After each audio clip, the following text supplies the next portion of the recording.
O texto,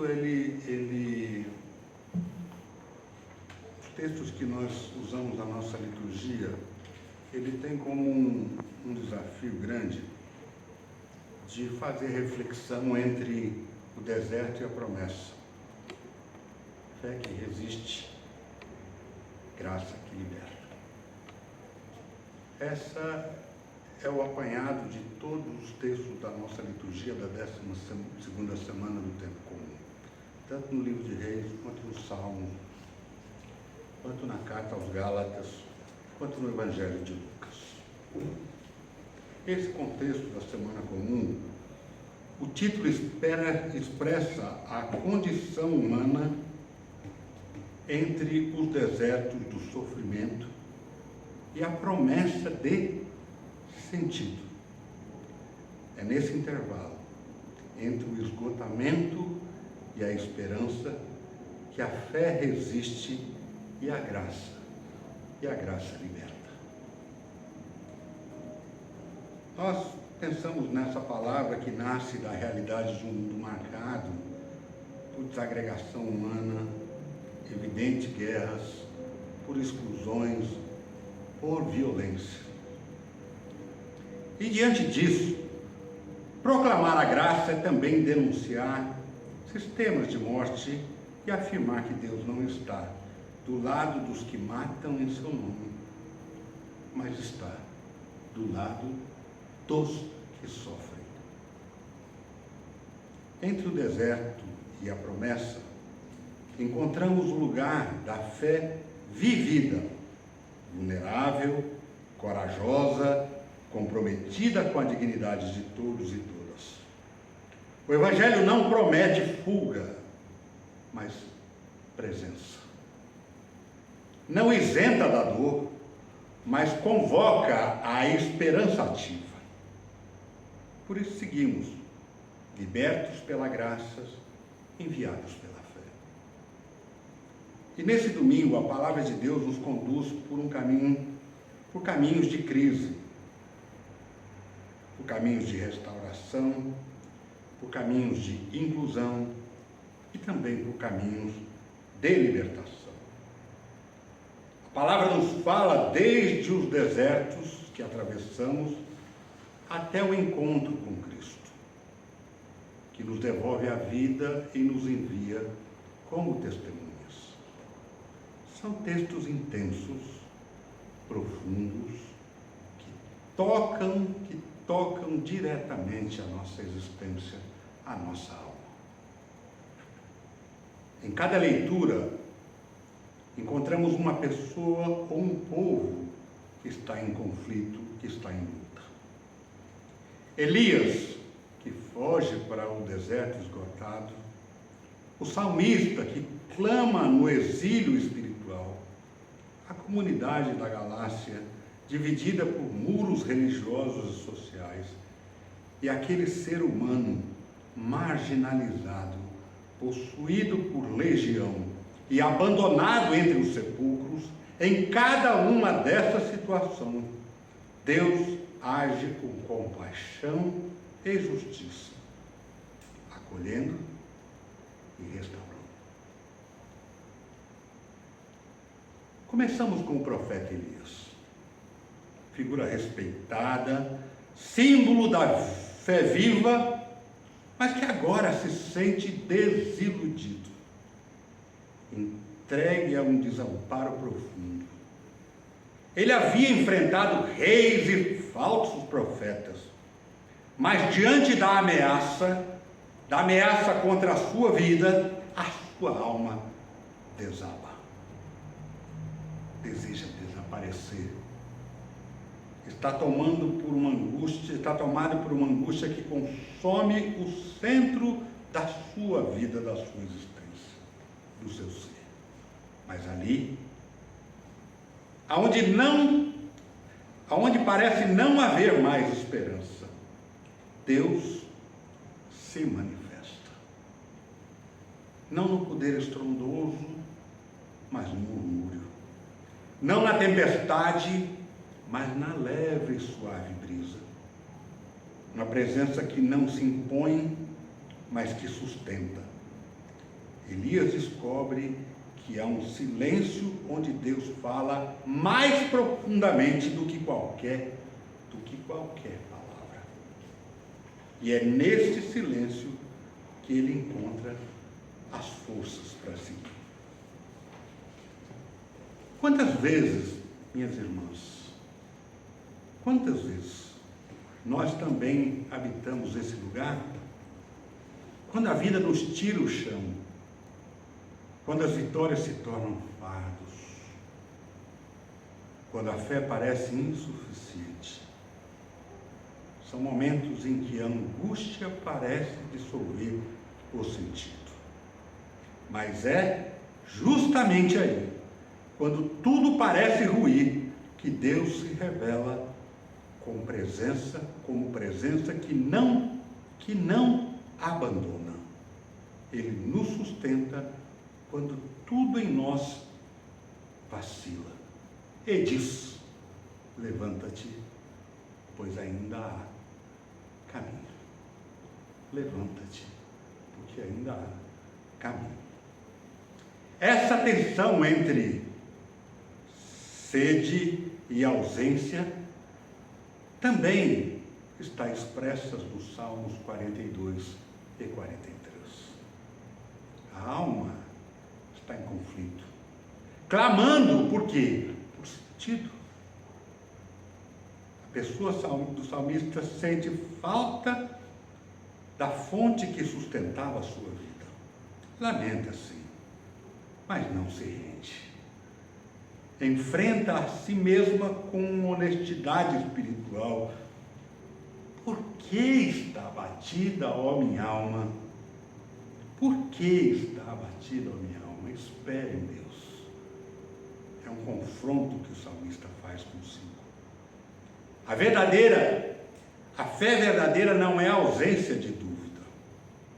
A fé verdadeira não é ausência de dúvida. É coragem para confiar mesmo quando tudo parece desabar. É afirmar a esperança diante do vazio. É continuar louvando mesmo quando a presença de Deus parece distante. A espiritualidade da resistência nasce da alma que ainda crê, mesmo sem nenhuma garantia. Na carta aos Gálatas, encontramos uma resposta à fragmentação. Em Cristo, as divisões que nos separam são vencidas. Em vez de rótulos, comunhão. Em vez de sistemas que excluem, presença. Em vez de medo do outro, graça compartilhada. Somos todos e todos herdeiros de uma só promessa. Esse chamado à reconciliação está no coração da fé cristã. Diante da cruz, ninguém vale mais ou menos. Não somos mais definidos por etnia, por cultura, por gênero ou por condição social. A cruz quebra os ídolos da identidade baseada no privilégio. A ressurreição nos reconcilia com o valor intrínseco de cada pessoa como criatura amada, acolhida, amparada por Deus. É neste ponto que reconhecemos com clareza a nova aliança no meu sangue, a teologia da aliança, do pacto. Existe uma única aliança de graça revelada desde Abraão, cumprida em Cristo e estendida a todas as nações. A igreja não é um substituto de Israel, mas a continuidade espiritual do povo da promessa. A pertença ao povo de Deus é definida pela graça, não pela linhagem ou por território. Cristo é o centro e o mediador desta aliança eterna. Assim, a verdadeira comunidade da fé é formada por todas as pessoas, todas as pessoas, em todas as culturas, que creem e vivem essa fé com humildade, com fidelidade e com justiça. Essa libertação radical se concretiza no Evangelho de Lucas. Lembre o texto que nós lemos. Jesus atravessa as fronteiras e encontra uma pessoa em condição extrema, acorrentada, isolada, privada até do seu próprio nome. Na tradição bíblica, essa condição é chamada de possessão demoníaca. Mas aqui, ela representa mais do que a presença de espíritos malignos. Trata-se da fragmentação da identidade, do esvaziamento do eu, da perda do sentido e da perda da dignidade. É o ser humano tomado por forças sociais, culturais, religiosas ou psíquicas que se desintegram e isolam. São forças de possessão, de dominação, que aprisionam a alma e colocam o corpo à marginalidade. Podemos, sim, por analogia, reconhecer nessas forças a ação dos sistemas que geram e que produzem a morte, que atuam também nos dias e no mundo de hoje. As legiões que ferem, isolam e desumanizam se apresentam sobre muitos aspectos, sobre muitos rostos. São estados militarizados, líderes que promovem guerra, ideologias que destroem a dignidade. Assim como Jesus enfrentou a legião que aprisionava aquele homem, somos chamados a confrontar essas estruturas que nos aprisionam, que aprisionam povos inteiros, que colocam sobre opressão a humanidade. Jesus se aproxima, pergunta, ouve, acolhe. Liberta e devolve àquela pessoa a dignidade. Esse é o sentido da paz.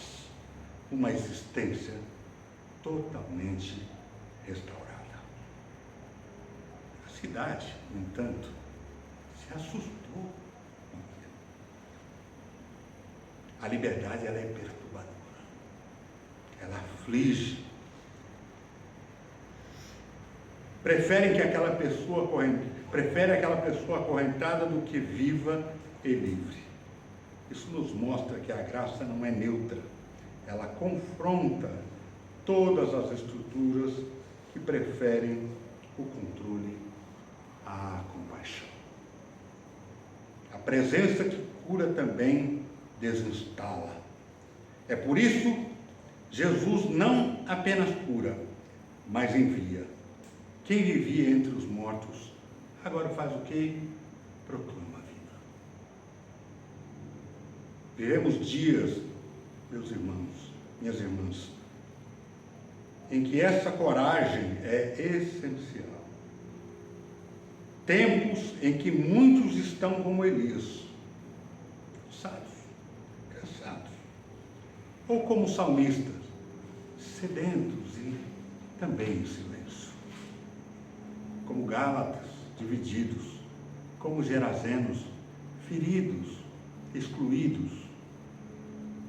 Mas o Senhor vem ao nosso encontro.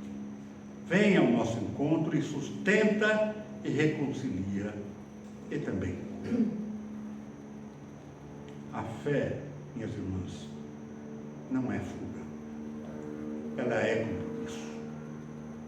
É confiança que gera uma ação concreta.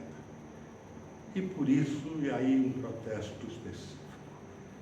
Um protesto contra toda e qualquer forma de violência e de guerra.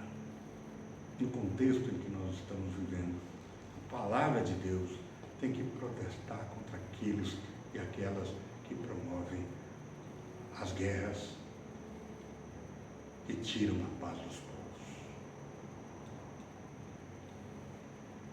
E por isso nós erguemos a nossa voz, para que nós não continuemos a alimentar a morte, Erguemos a nossa voz contra os massacres promovidos. Erguemos a nossa voz para denunciar aqueles que querem dominar.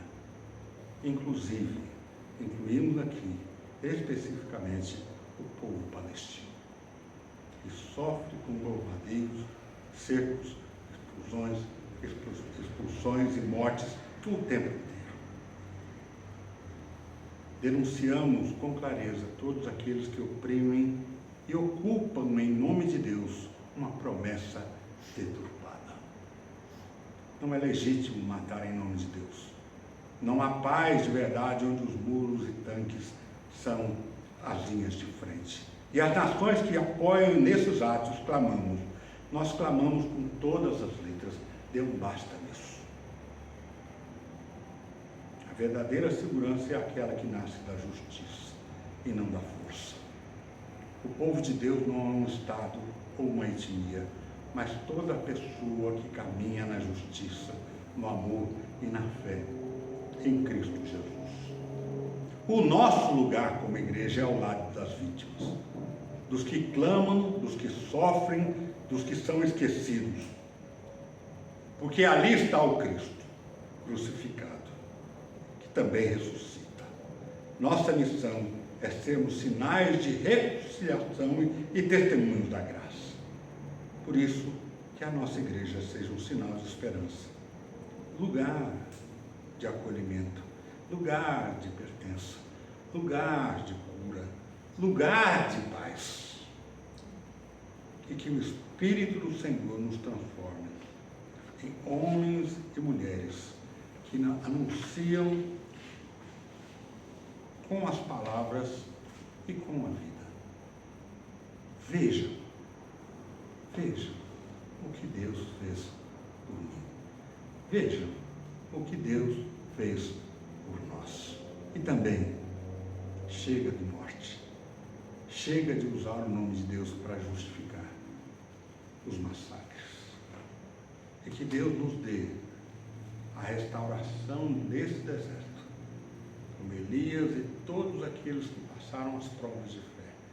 Nos faça na ressurreição, na sua presença, na sua libertação. Nos tire de todas as formas de possessão, domínio e opressão. E nos leve ao testemunho de que Deus está entre nós. E vejam o que Deus fez e faz em nós. Que Deus nos abençoe na sua palavra. E nos leve de volta à nossa vida com essa esperança. A todos e todas que viverem conosco. Para que o anúncio do Evangelho se torne o testemunho desta igreja. Deus nos abençoe.